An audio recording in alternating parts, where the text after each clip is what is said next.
Sa ating pagpapatuloy sa ating serye, sa aklat ng Matthew, tayo ay mag-aaral patungkol sa pangatlo at pang-apat na talinhaga sa Matthew chapter 13. Alam niyo, ang Matthew meron siyang, 20 talinhaga, 20 parables. Ano? And marami rin dito, sa chapter 13 pa lang, 7 kagad. At itong dalawang sunod na talinhaga ay halos magkaparehas ang kanyang mensahe. Kaya nga si Jesus, at kahit naman tayo dito sa CCF, ay hindi na natin pinaghiwalay ang lesson, ang ating preaching. At sana mapapag-usapan natin to at sana malinawan ang ating mensahe for today. Mula sa chapter 11, nakikita natin, magsa-start lang ako, i-overview ko lang. Nakikita nyo, talinhaga, pangako, at propesya. Pasensya na kayo, hindi ko alam kung anong gagawin ko, kung susuotin ko to pang reading glasses ko, o ito pang malayo ko eh. Kung pwede tag-isa, pero hindi na lang siguro ako magsusuot ng salamin. Hindi yata daw bagay. Mas maganda sana nakikita ang aking mga mata.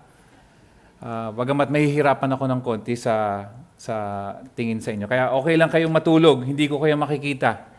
Ito lang nakikita ko, hanggat kala Pastor EJ lang ang nakikita ko kayo, bawal kayo matulog dito sa harapan. Pero sisimulan natin ang ating aralin coming from chapter 11, kung saan makikita natin yung mga iba-ibang reaksyon sa sinabi ni Jesus na siya daw ang pangakong Haring Mesiyas. Sabihin na nga natin sa lahat yon, pangakong Haring Mesiyas. Isa pa, pangakong Haring Mesiyas. Yun ho ang talagang itinatalakay ni Mateo. Dahil ang kanyang mga audience ay ang mga Hudyo na hindi naniniwala na si Jesus daw ay siyang, yun yung pinangako sa Lumang Tipan. Kaya nga dito ipapakita ni Mateo yung mga reaksyon pagdating sa chapter 11. Ngayon sa chapter 11, nagsisimula siya sa pamamagitan ng pagdududa ni John the Baptist. Isipin mo, ginamit ni Mateo. Okay, yung mga ibang tao nagdududa kay Jesus. Start ng chapter 11. Tapos makikita, naaalala natin yung indifference, yung sinabi nga yung sa I played the flute for you, I sang a dirge, pero na-deadma pa rin yung mga tao. Yung expression. Tapos makikita din natin sa chapter 12 yung unbelief, yung hindi naniniwala ang mga tao. Hanggat padagdag ng padagdag, rejection na yung sa susunod, sa pagtatanggi. Sa dulo ng chapter 12, nasa paglapastangan na. Blasphemy. Tapos halos sinabi na nga ni Jesus, dahil nakita nyo lahat ng aking ginawa, lahat ng aking mga miracles, yung mga himala, sa pamamagitan ng banal na Espiritu, lahat ng aking sinabi sa inyo, na nagtutugma doon sa Lumang Tipan, ayaw nyo pa rin maniwala. Ayaw nyo pa rin maniwala. At yun na nga, ang sabi nga ni Jesus noong araw, di ba? Sabi niya sa chapter 10 na napag-aralan din natin, sa Matthew chapter 10 verses 5 to 7, sabi niya, ang 12 ito ay sinugo ni Jesus at kanyang pinagbilinan. Ano daw ang bilin ni Jesus? Huwag kayong pupunta sa lugar ng mga hentil o sa alinmang bayan ng mga Samaritano. Sa halip, hanapin ninyo ang mga nawawalang tupa ng sambayanan ng Israel. Humayo kayo't ipangaral na malapit nang dumating ang kaharian ng langit. Inuuna ni Jesus ang mga taga-Israel bago ang mga hentil. Ngayon, napaka-importanting dahil sa pag-aaralan natin ngayon. At sa Matthew chapter 13, napansin ng mga apostol, ng mga disciples ni Jesus. Bakit ganun, Lord? Bakit sabi niya, bakit sa chapter 13, verse 10, bakit po ninyo dinadaan sa talinhaga ang inyong pagtuturo sa kanila? Nasa Matthew chapter 13, yun malapit lang sa text natin sa 30, at nagtatanong yung mga kasamahan ni Jesus, Lord, bakit iniiba nyo ang inyong style ng pagtuturo? Lord, narinig namin sa Sermon on the Mount, nakita namin lahat ng napakalinaw ninyo, Lord. Meron pa kayong otoridad, ipinakita nyo sa amin kung ano yung tama, ano yung mali, ano yung itim sa puti, black and white. At sa pamamagitan ng banal na Espiritu, talagang nakita namin na ikaw ang may otoridad. Bakit ngayon huminto ka at lahat ng sabihin mo ay may kasamang talinhaga? Lord, why do you speak in parables? May nakita ng mga nakita ng mga tagasunod kay Jesus. Hindi lang yung 12 disciples, ngunit yung iba rin mga tao. Lord, bakit ganun? Bakit biglang pagdating sa chapter 13, nag-iba ang iyong tema, nag-iba yung iyong tono? Alam mo, ang sa akin lang, personally, at ganito ako mag-relate. Iniisip ko lang na parang may isang, alam mo ba, parang may isa kang kaibigan na love-struck, na love-sick. Naalala niyo ba si Joe Damango? Dear Joe. Hindi niyo na alala niyo na 89.9. Iba lang ang nakangiti dito yung mga alam kong kapanahunan. Dati may Joe Damango na nagbibigay ng payo sa pag-ibig. At bakit ko sinabi yon? Kasi minsan, nung araw, nung aking kabataan, may mga kaibigan din ako na in love. At kung na-in love sila yung nagtatanong, di ba, parang, Brother Peter, sobrang nai-inlove ako dito sa babaeng ito eh. Pero sinabi sa akin itong babaeng ito, na wag ko raw siyang, kailangan daw niya ng space. So ikaw naman, bilang kapatid, sasabihin mo, Brother, bigyan mo muna ng space, wag mo muna i-text, wag mo muna tawagan. Okay, Brother Peter, thank you. Tapos malalaman mo, after mga 2 or 3 days, babalik na naman sa'yo, Bro, hindi ko nakayanan eh. Nag-text ako eh. 3 beses ako nag-text, 4 na beses ako nagparing ng cellphone, hindi ako sinasagot. Eh di papayuhan mo na naman, sasabihin mo na naman sa kanila, alam mo ikaw, sinasabi ko sa'yo, kaya ikaw dyan, alam mo ikaw, sinasabi ko sa'yo, bigyan mo ng space para malaman niya kung talagang kayo nga o hindi. Sige, sorry. Biglang lalapit siya again after 2 or 3 days at sasabihin niya sa inyo, sorry, tinawagan ko ulit. Pero gumamit na ako ibang SIM card. Pero tinawagan ko ulit. Hindi ko natiis, pero tinawagan ko. So paano ka naman? Ikaw naman, instead na may authority ka pa rin, sinasabi mo, ikaw kasi, hindi na. Biglang magsisimula ka na magsalita ng talinhaga. Sabihin mo, bro, alam mo, may isa akong kakilala. Merong counsel na binibigay sa kanya, pero ayaw niyang sundan. Hindi ikaw yun ha. Pero ito yung nangyayari. Ayaw niyang maniwala. So ganun, And in the same way, si Christ, nangyari ganun sa Israel. Bigay siya ng authority dun sa Israelites, ayaw makinig.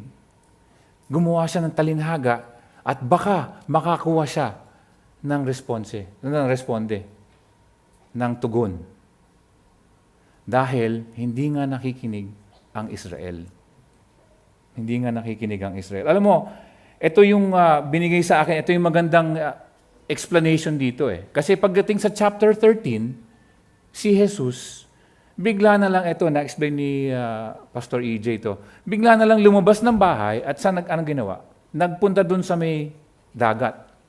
At sa dami ng tao na nasa dagat, sumakay siya sa bangka at nag-preach siya dun sa tabing dagat. At yun, puro talinhaga na. Mula nun, puro talinhaga na ang binibigay. At yung mentality na yun, sabi nga natin, the watershed moment, kung saan si Jesus nanggaling dun sa bahay, kinakausap yung mga religious leaders, yung mga Jewish leaders, biglang sasabihin, oy, yung mga kapatid mo, tsaka yung nanay mo, tinatawag ka na. Sabi ni Jesus, hindi yan ang nanay ko at ang kapatid ko, my brothers and my sisters are these people. Ito yung mga sumusunod sa akin. Next scene, lalabas si Jesus, pupunta sa tabing dagat, uupo siya doon. Ngunit sa dami ng tao, sasakay siya sa isang bangka at biglang hindi na para lamang sa Israel ang kanyang mensahe, kung hindi para sa mga hentil. At yun na nga yung ating, yung isang example na maibibigay sa inyo, parang basketball. Sino ba nanonood ng basketball dito? Wala. Yabang nyo. Hindi, loko. Walang nanonood. Gilas team. Di ba alam natin, may mga, itong example ko is parang may isang star player. At yung star player na yun ay ang Israel. Ang Israel ay parang siya yung paborito. Masat na matatawag natin paborito ng Diyos. At napaka-talented siya sa basketball, napaka-talented niya, ang galing niyang shumot. Pero wala siyang ibang gustong gawin kung hindi shumot lamang. Ang pinapagawa ng coach sa kanya ay hindi lang shumot, pero dumipensa lang at iba pa rin, mamasa ng bola, mamansin ng teammate, pero ayaw niya. Ano ang gagawin ng coach? Sasabihin ng coach, para manalo tayo dito, kailangan dumipensa ka din. Hindi pwedeng larong mayaman ka na pagkuha mo ng bola, shoot mo, tapos hindi ka natatawid sa backcourt, mag-aabang ka na naman sa 3-point line, tapos yung mga kakampi mo, hirap na hirap, kumuha ng bola, papasa na naman sa'yo, shoot mo lang ganon. Alam mo, kung meron kayong kakamping ganon, hindi maganda yun. Huwag nyo nang pasahan ng bola yun. Pero ganon yung Israel, yung parang iniisip niya, siya yung pinakamagaling. Pero ang nangyari dito, sabi nga ng coach, quote-unquote, kailangan ko ng isang player na dumidepensa. Hindi nga as talented, ngunit he plays hard at binibigay yung effort at ginagawa kung ano yung kagustuhan ng coach. In this case, anong ang kagustuhan ng Diyos. Kung ang Hudyo, ang Israel, ang hindi sila handa dun sa salita at dun sa kaharian ng langit. Ang ginawa ng Diyos, binigay yung oportunidad mula dito sa Israel at binigay doon sa mga Hentil. Kaya nga mga kaibigan dito sa chapter 13, nakikita natin, napaka-importante, gusto ko makita ninyo ito, na mula itong time na ito, puro talinhaga na. Talinhaga, tapos hindi na ganun yung focus ni Christ. Kagaya nung sa chapter 10 na pinakita ko sa inyo, huwag kayo pupunta sa mga Hentil. Dito lang sa lost sheep of Israel. Ngayon, hindi na ganun. Nagbabago na. Nagbabago na. Sabi sa Matthew chapter 4, verse 17, magmula noon ay nangaral na si Jesus, itinuturo niyang, magsisi na kayo at talikuran ang inyong mga kasalanan sapagkat malapit nang dumating ang kaharian ng langit. Actually, kung alam natin, ang Matthew hindi chronological, hindi siya according kagaya ng kay Luke, na one after another yung chronological order, ito topical, na nagkakaroon siya ng mga themes, may mga tema, si Matthew. Pero alam natin dito sa Matthew chapter 4, verse 17, ito yung panimula ni Jesus sa kanyang ministeryo. At unang-una pa lang, ang sinasabi kaagad ni Jesus, magsisi kayo at talikuran nyo ang inyong mga kasalanan sapagkat darating na at dumating na ang kaharian ng langit. Yun lagi ang sinasabi ni Jesus patungkol sa kanyang mensahe. Siya ang hari. At may kaharian. At ano ang kanyang mensahe? Ang mga ating tatanungin sa ating sarili ngayong araw na ito. Pupuntahan natin yung verses. Matthew chapter 13, verses 31 to 35. At bago nun, tayo muna yung manalangin at humingi tayo ng puspos ng banal na Espiritu. Father in heaven, nagpapasalamat kami na maganda ang panahon ngayon, Lord. At pinagtipon-tipon mo po kami ngayon araw na ito, Lord, para pag-aralan ang inyong salita. Hinihingi po namin ang inyong banal na Espiritu na siyang nag-lead, Lord, dito kay Matthew upang isulat ang Mateo, Lord God. Siya rin po ang aming hinihingi for today. Nawa siya ay mag-explain at maging malinaw sa lahat ng mga tagapakinig dito ang inyong mensahe para sa amin. Binabalik namin lahat ng papuri at pasasalamat sa inyong anak. Amen. Matthew chapter 13, verses 31 to 35. Ito po ang ating aralin for today at aking babasahin. Sa pagpapatuloy, isa pang talinhaga ang isinalaysay ni Jesus sa kanila. Ang kaharian ng langit ay katulad ng isang buto ng mustasa na itinanim ng isang tao sa kanyang bukid. Ang buto ng mustasa ang pinakamaliit sa lahat ng binhi. Ngunit pagtubo nito, ito'y nagiging mas malaki kesa alinmang halaman at nagiging punong kahoy, kaya't nakakapugad ang mga ibon sa mga sanga nito. Nagsalaysay pa si Jesus ng ibang talinhaga. Ang kaharian ng langit ay katulad ng pampaalsa na ihinalo ng isang babae sa 3 bakol ng harina, kaya't umalsa ang minasang harina. Ang lahat ng ito ay sinabi ni Jesus sa mga tao sa pamamagitan ng mga talinhaga at wala siyang itinuro sa kanila ng hindi sa pamamagitan ng talinhaga. Sa gayon, natupad ang sinabi ng propeta, magsasalita ako sa pamamagitan ng mga talinhaga, ihahayag ko ang mga bagay na nalilihim mula pa ng likhain ang daigdig. Isang katanungan ang ginagamit ni Jesus dito sa pagsimula ng kanyang explanation. Sabi niya, what is the kingdom of heaven? Ano ibig sabihin? Paano natin ikukumpara ang kaharian ng langit? Yung ba'y isang dapat natin tanungin habang tayo nag-aaral dito? Siyempre, kasi yun nga ang ini-explain ni Jesus. At ang sinasabi ni Jesus, kung ano daw, di ba? Ano nga ba? Ano nga ba yung kingdom of heaven? Ano nga ba ang kingdom of heaven? Sa Mark chapter 4, pupunta ko lang, yung Mark chapter 4, kaparehas ito ng Matthew chapter 13, parallel passage ang tinatawag natin dito, kaparehas ang storya. Ngunit iba lang ang pananaw nung kay Mark. Sabi sa chapter 4, verse 30, saan pa natin maihahambing ang kaharian ng Diyos? Anong talinhaga ang gagamitin natin upang mailarawang ito? Ang tanong ni Jesus. So si Jesus muna, parang meron siyang rhetorical question. Nagtatanong siya, saan natin ikukumpara ito? Sige nga, bibigyan ko kayo ng palaisipan. Saan natin ikukumpara ang kaharian ng langit? Saan? Saan kaya? Unang-una, pag tayo iisipin natin, by the way, itong mga talinhaga, bago ko malimutan, mas maganda itong pinakikinggan.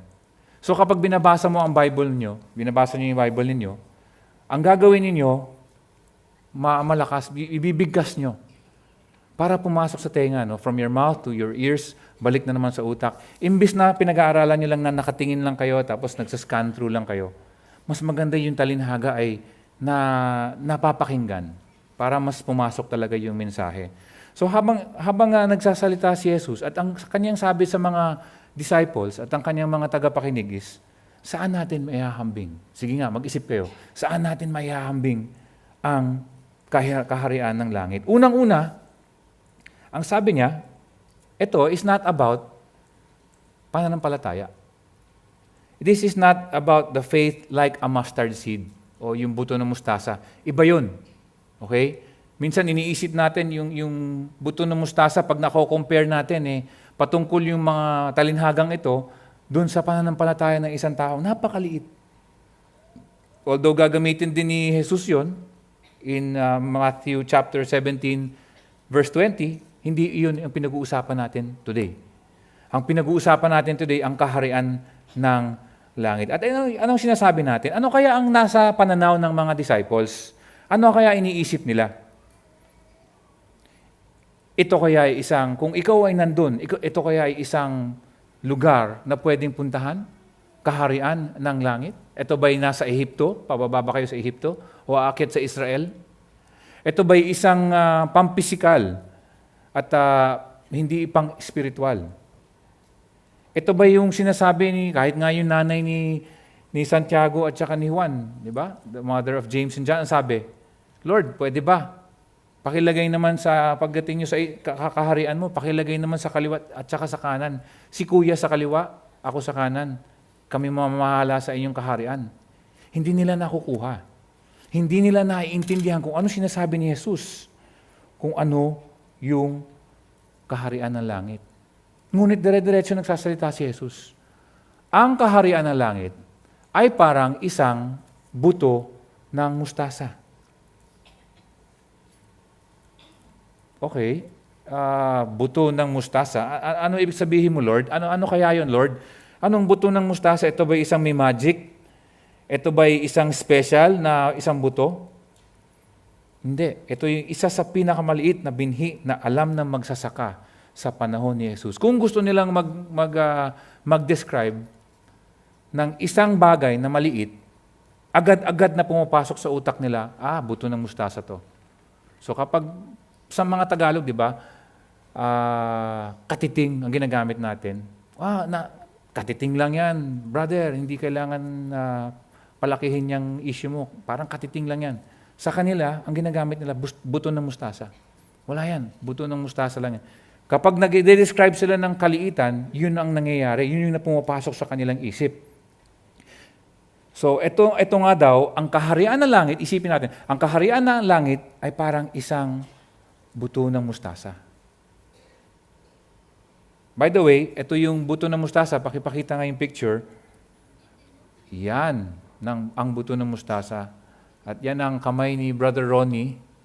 Brother Ronnie, kamay mo ba yan? Bagong gupit ang kuko, buti na lang. Ang hirap makahanap ng walang dumi.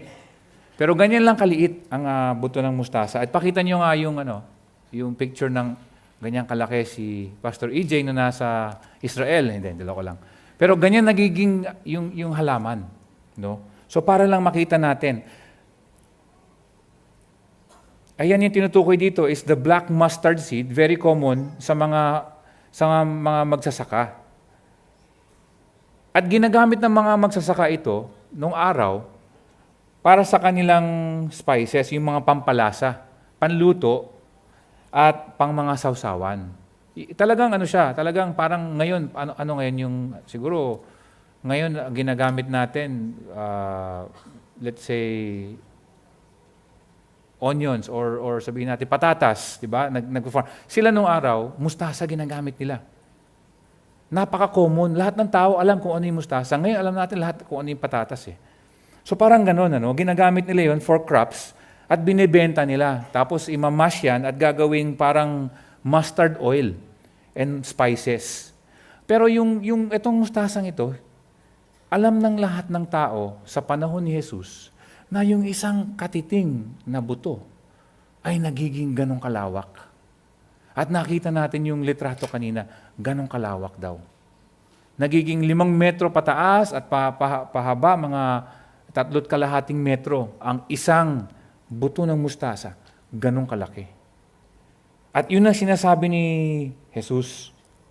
Ngayon nga, ang buto ng mustasa, sinasabi dito sa India, pinaniniwalaan na ang mustard seed daw can reduce cardiovascular disease, can be used for digestion, can promote good skin and hair, and also can be for massages to relieve yung mga sakit-sakit natin dito.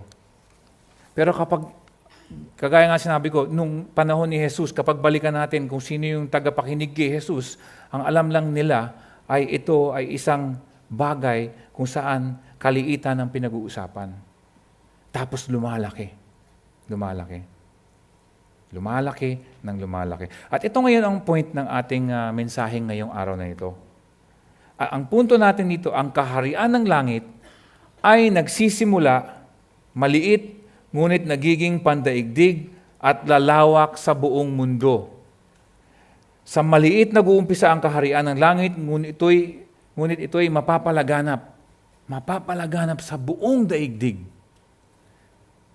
Maliit. God's kingdom will start small, but will end globally and universally. Globally and universally. Mula sa maliliit na bagay, it will blow out of proportion. Parang sasabog, boom! Mula sa maliit, magiging malaki.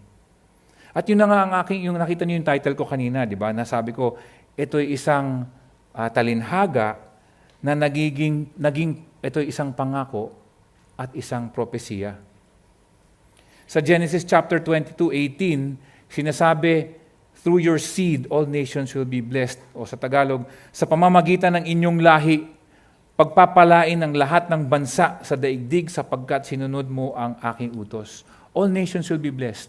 Kumbaga may allusion yun kung papunta dito sa sinasabi, ang binhi ng isang mustasa, buto ng isang mustasa, ay makakapag-nest yung mga ibon at makakapaging impluensya sa ibang mga bansa at ibang mga bayan. Now, yung perspektibo, no, puntahan natin yung mga perspectives ng mga disciples. Isipin natin, kung nandun tayo at sinasabi ni Jesus, mula sa isang buto ng mustasa, ang kaharian ng langit magiging isang 5 metrong pataas at 3 metrong pahaba ang kaharian ng langit. Sabi mo, Lord, hindi namin makita. Lord, hindi namin makita kung ano yung sinasabi mo. Ano ba sinasabi niyo, Lord? Kasi 12 lang kami. Ngayon, siguro nung pagkatapos nito, hindi pa nila makita, nakita nila yung kanilang Diyos nakasabit sa krus. Lord, hindi namin makita. Tulungan mo kami makakita ng sinasabi mong talinhaga na mula dito sa buto ng mustasa magiging napakalaking halaman. 12 lang kami, yung isa taksil pa. Hinalikan ka pa, may halik na Judas pa. 11 na lang kami. Anong sinasabi mo, Lord? Paano hindi namin makita? Hindi nila nakikita dahil hindi pa nga tapos yung storya eh. Simula pa lang ng storya. Buti nga tayo, ang ating perspective, ang ating pananaw, meron na tayong Biblia, meron na tayong salita ng Diyos, kung saan nakikita natin yung simula, galing sa binhi, yung pangkasalukuyan natin ngayon, kung ano nangyayari sa mundo, at yung dulo sa pahayag, kung ano magiging kaharian ng langit. Pero sila hindi nila nakikita. Tayo, mas madali para sa atin. Lalo na at the end of the age, di ba? Pag pabalik na si Lord, bago bumalik si Lord, ang daming maniniwala. Sinasabi nga sa Roma chapter 11, wag niyo nang puntahan, all Israel will be saved. At hindi yun yung tamang eschatology. Lahat ng Israelites, malalaman nila, Lord, kami yung nandun sa chapter 13, na lumabas ka dun sa bahay at hindi ka na nag-focus sa amin. Kami yun. At tapos ngayon, lahat kami maniniwala sa iyo, Lord. At magiging kasama kami sa inyong kaharian sa langit. Kami yun. At the end of the age, isipin nyo, sa isang araw, sa isang moment, 5 million Jews. Lahat, boom, tatanggap kay Jesus. Isipin nyo yun. Ganon kalaki ang kaharian ng langit. At yun yung storya. Huwag natin kakalimutan yun. Kasi minsan nawawalan tayo ng lakas ng loob, nawawalan tayo ng pag-asa pagdating nag-share tayo ng gospel, na nababasa natin kung ano nangyayari, nanonood tayo sa CNN, sa Syria, kung anong ginagawa. Okay lang. Basta't gawin lang natin yung tama. Naalala ko nga yung isang perspectives, no? Pag iniisip natin, ano kaya para sa isang early Christian? Alam niyo ba yung ictus? Hindi ko ginamit kanina sa Paranaque ito, pero yung ictus, yung isang isda dyan, yan yung sign. Nung araw, yung ictus na yan, sign lang yan yung fish. Jesus Christ, God's Son and Savior, ibig sabihin yan, in short. Pero yun lang yung sign na ginagamit ng mga early Christians at the time of Rome. Nung si Emperor Nero, hinahanap lahat ng mga Kristiyano gustong usigin at patayin. At yung mga Kristiyano naman nagtatago lang sa mga kuweba at sa mga daanan. At hindi sila nagpapakita. Underground Christian sila kasi papatayin sila eh. Bagamat meron silang isang senyalis na ganyan, na may isang isda. At kung may nakita ang isang Kristiyano na may isang sign na ganyan, sabihin niya, okay, pwede tayong mag-usap. Minsan may handshake lang sila. Special Christian handshake sa panahon ng mga 100 to 120 BC. Nauso, special, hindi ko alam kung ano. Ngayon, di ba, mga fraternity, may mga iba-ibang handshake. May mga fist bump pa, o may mga body bump. Pero nung araw, may secret handshake ang mga Kristiyano. And isipin mo, nabasa nila itong talinhagang ito. Parang nakakapagbigay ng lakas ng loob. Sa panahon niya na hindi alam nila na, sige, talo kami ngayon. Pero hindi pa tapos. Nakakapagbigay sila ng comfort. Ng comfort para sa isa't isa siguro. Kung nababasa nila yung talinhaga ng buto ng mustasa. Sa maliit nag-uumpisa ang kaharian ng langit, ngunit ito'y magpapalaganap sa buong daigdig at makikita natin yung mga perspectives. At yun na nga, yung sinasabi natin dito, galing sa maliit. Sa 1 Corinthians chapter 1, verse 26, at babasahin ko, ito si Pablo naman, pasensya na at hindi ko naayos ng mabuti yung medyo maliit yata ang aking font. Mga kapatid, alalahanin ninyo ang inyong katayuan noong kayo'y tawagin ng Diyos. Iilan lamang sa inyo ang matatawag na marunong. Ibig sabihin, karamihan hindi marunong. Makapangyarihan at maharlika sa paningin ng tao. Subalit pinili ng Diyos ang mga naturingang hangal sa sanlibutan upang hiyain ang marurunong. At pinili niya ang mga naturingan mahihina upang hiyain ang malalakas. Pinili niya ang mga pangkaraniwang tao kagaya natin. Mga hampas lupa at mga mahihina sa sanlibutang ito upang ipawalang saysay ang mga kinikilalang ng sanlibutan. Dapat ganun ang ating perspective. Kasi ang Diyos naman, alam mo, hindi ang sundalo ng Diyos, hindi ang sundalo ng kaharian ang dapat mabigyan ng kumpiyansa. Dapat ang kumpiyansa natin nandun sa Diyos. Tayo, wala tayong kumpiyansa. Sino ba naman ako tatayo dito sa harapan ninyo? Kung hindi ako earthen vessel, kung hindi ko iniisip na galing lang ako sa lupa, gawa lang ako isang paso, gawa sa lupa, kung saan pwedeng gamitin. At yun din ang sinasabi ni Pablo, na sino ba naman tayo? Wala naman tayo. Ngunit yung wala na yun, nagiging isang malaking kaharian ng langit. Sa unang Korinto chapter 4 verses 11, hanggang sa oras na ito, kami nagugutom, nauuhaw at halos hubad. Kami pinapahirapan at walang matiran. Nagpapakahirap kami at nagbabanat ng buto para kumita ng ikabubuhay. Idinadalangin namin ang mga lumalait sa amin. Kapag kami inuusig, tinitiis din namin iyon. Malumanay kaming sumagot sa mga naninira sa amin. Hanggang ngayon kami parang maruming basahan. Pinakahamak sa lahat ng tao sa mundo. Ganon yung pananaw ni Pablo. Habang siya yung nagpe-preach, sabi niya, ganito, alam niyo ba, sabi ni Pablo, alam niyo ba, at ganito yung tingin ng tao sa atin. Para tayong pinakahamak sa mundo, para tayong maruming basahan. At yun yung nakikitang pananaw. At dapat ganun din tayo. Parang hindi naman sasabing magmukha tayong maruming basahan, no? O maging amoy tayo ng maruming basahan. Ngunit yun din dapat ang kapag nagmamarcha tayo, papunta dun sa to share the gospel, dapat alam natin yung kapangyarihan wala sa atin. Andun sa hari. Mensahero lang tayo dun sa mensahe ng kaharian na meron isang hari na dapat sundin. At yun na nga, itong kaharian ng langit na nanggagaling sa mustasa, nagiging malaki. Alam mo, may isi-share ako sa inyo ng impluwensya, no? Malaki impluwensya ng kaharian ng langit, ng Christianity, tawagin natin, ng Christianity sa mundo.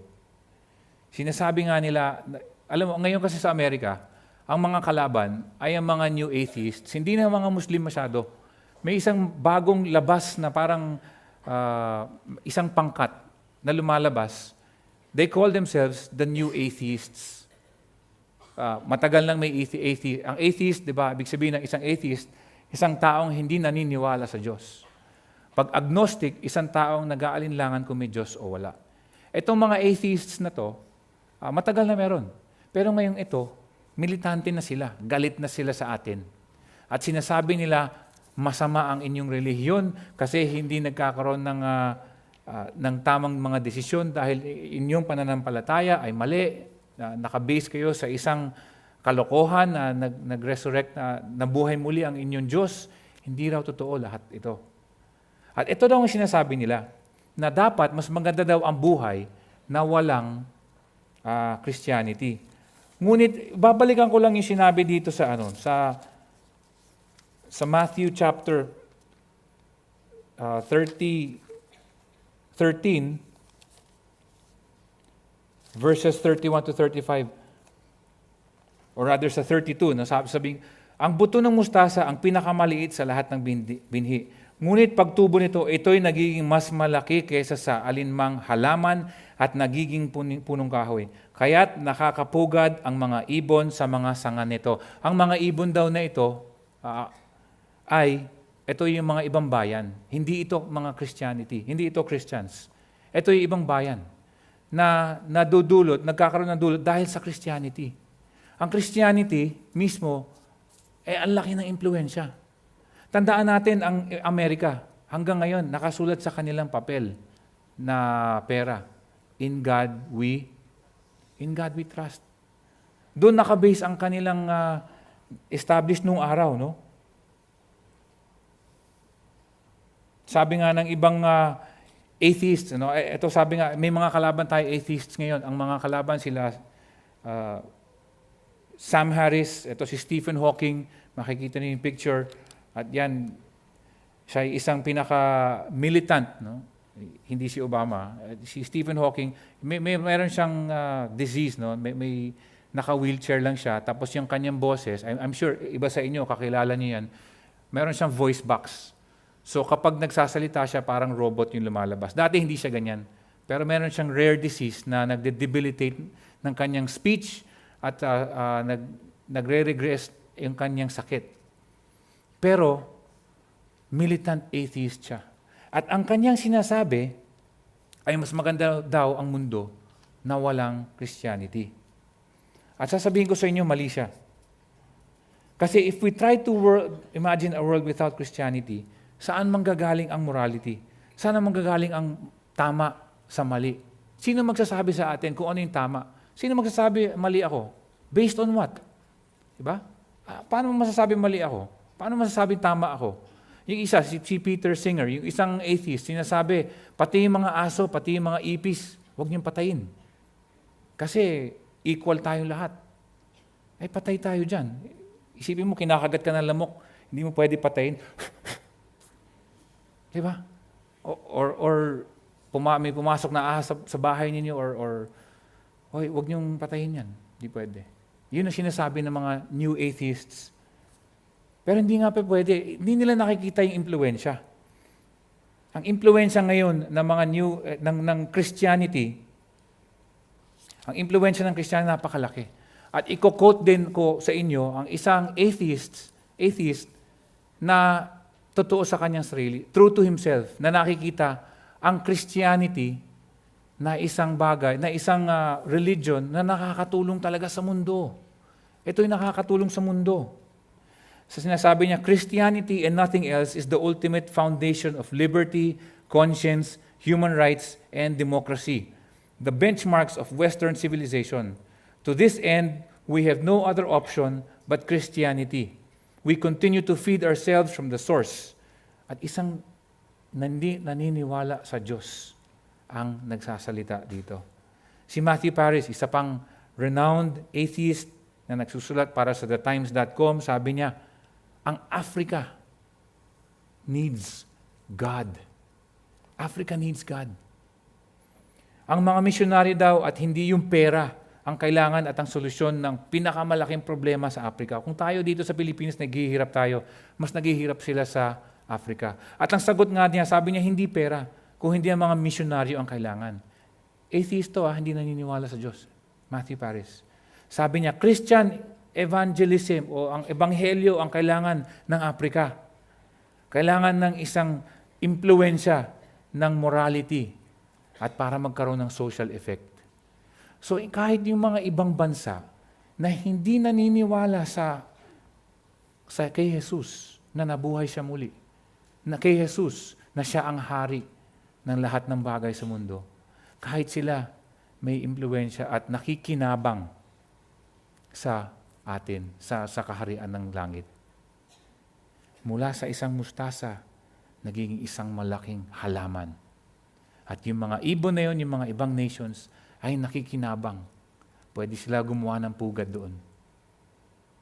Ang pangalawang punto ko dito, at yung panghuli is, the kingdom of heaven's influence comes from within. Ang impluensya ng kaharian ng langit ay nanggagaling sa ating kalooban. Basahin natin ang verse 33.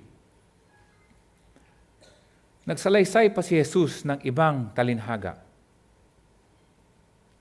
Ang kaharian ng langit ay katulad ng pampaalsa na inihalo ng isang babae sa 3 bakol na harina, kaya't umalsa ang minasang harina. Yeast in English. Diba? Pampaalsa sa Tagalog. At ito yung isang ginagamit sa pang-araw-araw. Pakita mo nga yung picture, Jeremy. Yan. Yan ang comparison para just to save some time. Ito yung unleavened o walang yeast. Ito nasa inyong kaliwa ay ang meron. May yeast yan, yung nasa kaliwa, and yung nasa kanan ay yung wala. At yung leavened bread and unleavened bread. At yan daw. At ang sinasabi ni Jesus, ang mensahe ni Jesus dito, ay ang impluensya natin. Dapat meron tayong impluensya. Kapag na-influensyahan natin kagaya ng yeast or pampaalsa, ayan lumalago, nakikita nyo. Yan sa paglago niyan. Ang sabi nga, alam mo, ito, kuha ko sa isang commentary, ang sabi, nung si Jesus daw, ay sinasabi niya ang kanyang talinhaga at sinasabi niya sa mga tagapakinig, baka pinagtawanan daw siya ng ibang mga babae na may bahay ng mga Hudyo. Bakit daw? Sasabihin nila, hindi ba marunong si Jesus sa pagdating ng pagluluto? Hindi ba siya marunong mag-bake? Mali naman yung kanya sinasabi. Yung sa kanyang talinhaga, yung hinalo ng isang babae sa 3 bakol na harina, halos 50 to 60 pounds ang kalalabasan na harina na yun. Anong sinasabi ni Jesus? Isang maliit lang daw na pampaalsa. Lahat daw yun, mahahawa. Mali si Jesus. Sa loob-loob lang nila siguro. Nasabi, mali si Jesus. Ngunit, yung mga may bahay na Hudyo, yung mga Jewish women, hindi nila ginagamit kasi ito every day, each day, na they did not use fresh yeast each day. Ginagamit nila yung isang piraso mula dun sa the previous batch or the day's batch, yun daw ginagamit nila. So magtitira sila ng konti ng yeast o ng pampaalsa mula doon sa kahapon, kunyari linggo ngayon, yung kahapon, kukuha sila ng konti, gagamitin nila pampaalsa. At yun, mag-aalsa nga, magiging tinapay, magiging wheat bread. Kung hindi, magiging crackers lang. Siyempre, mas gusto natin yung tinapay kaysa sa skyflakes, di ba? So yun daw ang ano. Pero ang point dito, ang sinasabi ni Jesus, parang exaggeration yata. Parang yung sinasabi ng mga babae pala, parang mali yata si Jesus dito. Kasi ang sinasabi ni Jesus, konting pampaalsa lang ng previous batch, nung galing Sabado, linggo ngayon, yun daw ay makakapaggawa ng 50 pounds. Ang bigat nun. Hindi natin kayang kargahin. Siguro dito, ang laking 50 pounds of flour. Harina. Mali daw, mali si Jesus dyan. Pero kung iisipin natin, ang tunay na, ang sinasabi ni Jesus dito, ganun ang impluensya. Kung sa pagluluto, mali ang kanyang estimate, sa kaharian ng Diyos, tama yun. Eksakto lang yun. Yung maliit na impluensya ng isang Kristiyano, kagaya nyo, kagaya namin, kagaya ko, ilagay mo sa isang lugar na walang Kristiyano. Dapat ganun ang ating impluensya. Para tayong pampaalsa. Amen po ba? Tignan nyo sarili nyo. Dapat sinasabi nyo, ako ay isang pampaalsa sa aking trabaho, sa aking eskwela. Siyempre, wag na sa simbahan. Dapat lahat tayo pampaalsa. Pero sa aking bahay, dapat yun ang ating iniisip. Na tayo ay nagiging pampaalsa sa mga ibang tao. It was an exaggeration pagdating sa baking, no? Ngunit sa Bible, sa salita ng Diyos, tama lang. Tama lang. Ay, kanina nakita natin yung external, no? Nakita natin yung external pagdating sa mustasa, buto ng mustasa, nagiging malaki. Isang halaman, external yon. Ito, pinapakita naman ni Lord na halos kaparehas ang ibig sabihin, internal. Isang maliit na pangpaalsa sa malaking batch ng harina, andun yung impluensya ng kaharian ng langit. Verses 34 and 35, sinabi, ang lahat ng ito ay sinabi ni Jesus sa mga tao sa pamamagitan ng mga talinhaga. At wala siyang itinuro sa kanila na hindi sa pamamagitan ng talinhaga. Sa gayon, natupad ang sinabi ng propeta, magsasalita ako sa pamamagitan ng mga talinhaga, ihahayag ko ang mga bagay na nalilihim mula pa sa likhain ang daigdig. Alam mo, mapapansin nyo dito sa verses 34, alam mo, sa buong aklat ng Mateo, hindi pinag-uusapan ang kaharian ng Diyos. 33 times ginamit ni Mateo ang kaharian ng langit. Bakit? Ang mga kausap niya dito ay ang mga Hudyo na ayaw bigkasin ang salitang Diyos. Sa kanila nung araw ay Yahweh. Kung saan ayaw nila, bawal sa kanila. Masyadong holy daw ang pangalan ng Diyos. Actually, maganda nga yun eh. Ngayon na lang, lahat ng palabas, OMG, puro OMG. Di ba? Nung araw, hindi nila mabigkas. Kaya nga sa pagsusulat ni Mateo, hindi siya gumamit ng Kingdom of God para hindi siya maka-offend. Yung mensahe na ni Mateo, napaka-offensive na eh. Sasabihin niya sa mga Israelita, sa mga Hudyo, mali kayo, ito yung tama. Gagamit pa siya ng isang salita na ayaw tanggapin. Ang salitang Diyos. So ang ginawa ni Mateo sa lahat ng kanyang sinasabi, kaharian ng langit ang ginagamit niya. At yun na nga yung isang tema ng atin aralin ngayon, ay ito'y yung Matthew chapter 13, verses 31 to 35. Ito'y isang talinhaga. Ngunit ito rin ay isang pangako galing kay Abraham. At ito'y isang propesiya na mangyayari pa. Malapit na mangyari. Alam mo, sa tingin ninyo, matagal pa tayo? 100 years, 200 years? Sa mga nangyayari sa mundo, parang hindi na tayo aabot ng 100 taon. Di ba? At dapat hinahanda na rin natin sarili. Hindi ko alam, hindi ko sinasabing bukas na ang dating o sinabi nga ni Pablo sa mga taga-Thessalonica, huwag kayong parang abang lang ng abang na nakatingin sa langit. Na abang na kayo na abang sa pagbabalik ng ating Panginoon Jesus. Huwag. Patuloy kayong magtrabaho, patuloy kayong mag-aral, pero dapat hinihintay natin. Excited tayo sa pagbalik ng ating Panginoon Diyos. At malapit na bumalik ang ating Diyos. At ang hamon ko sa inyo is, ano nga ba? Tayo ba'y nagiging impluensya? Tayo ba'y nagiging harina sa mundo? Sa Petron ba ako'y isang harina? Sa trabaho niyo ba, kayo ba'y nagiging isang harina? Pampaalsa ng harina. Pampaalsa. Sa drug makers ba, nagiging pampaalsa si pastor? Kayo kaya, pampaalsa ba tayo? At nagiging impluensya, magandang impluensya sa mundong ito? Alam mo, madali nga lang mag-impluensya ng tao eh. Ako nga, nakapag-impluensya ako ng mga taong makapaglaro ng Candy Crush eh. Di ba? By the way, in-uninstall ko muna to habang ako'y busy sa pag-preach at sa trabaho. Pero ibabalik ko rin pag wala na akong ginagawa. Pero di ba, nakakapag-impluensya tayo sa mga ganun eh. Mai-impluensyahan kaya natin ang mga kapitbahay natin, ang mga kasama natin sa trabaho, pagdating sa kaharian ng langit. Dapat nagiging influential tayo. Dapat nagiging pampaalsa tayo. Magtatapos ako sa isang quotation.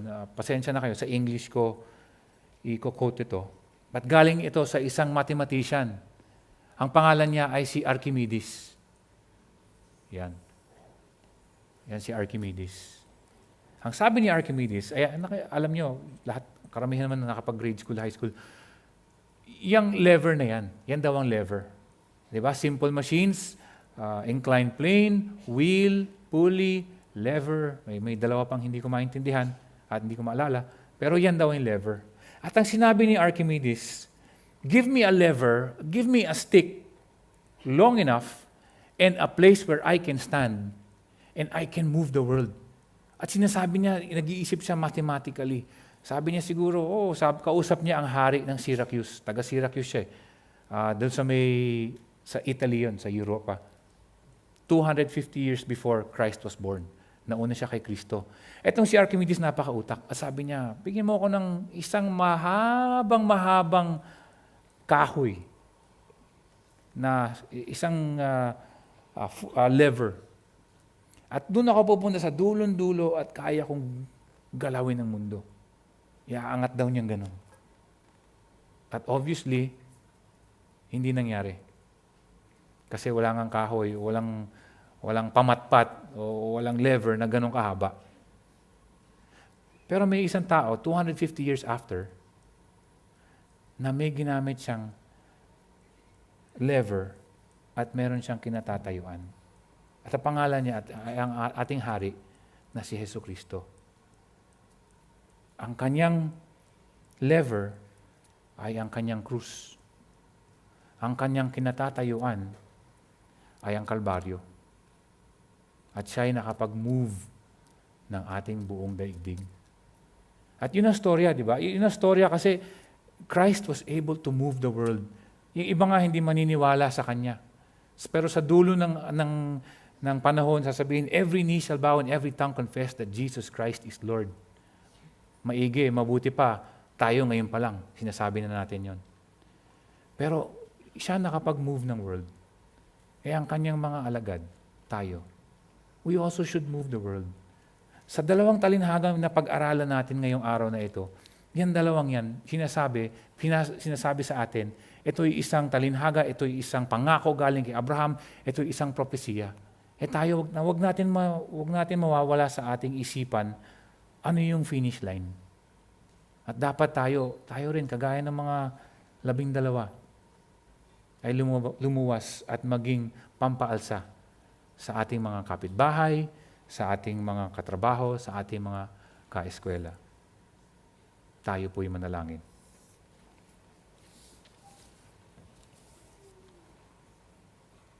Salamat, Panginoon Diyos, sa inyong mensahe, Lord God. Pagdating dito sa mensahe ng inyong talinhaga patungkol sa buto ng mustasa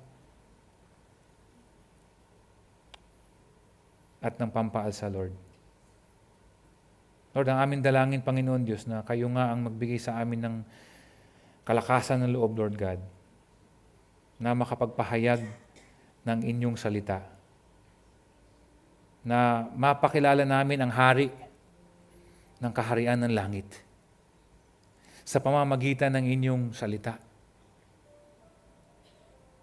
And through at sa pamamagitan ng aming pagiging pampaalsa sa mundo. Dalangin ko po, Panginoon Diyos, na kayo po ang manguna, Father God. Lagi sana kayong nasa isipan namin, hindi lang sa linggo, ngunit sa Lunes hanggang Sabado, kung saan wala po kami dito at madaling kayo matandaan. Gawin niyo nga kaming pampaalsa. Gamitin niyo nga po kami, Panginoon Diyos. Salamat, Lord, at sa inyo lang ang papuri, Lord God, at sa iyo lang ang pasasalamat.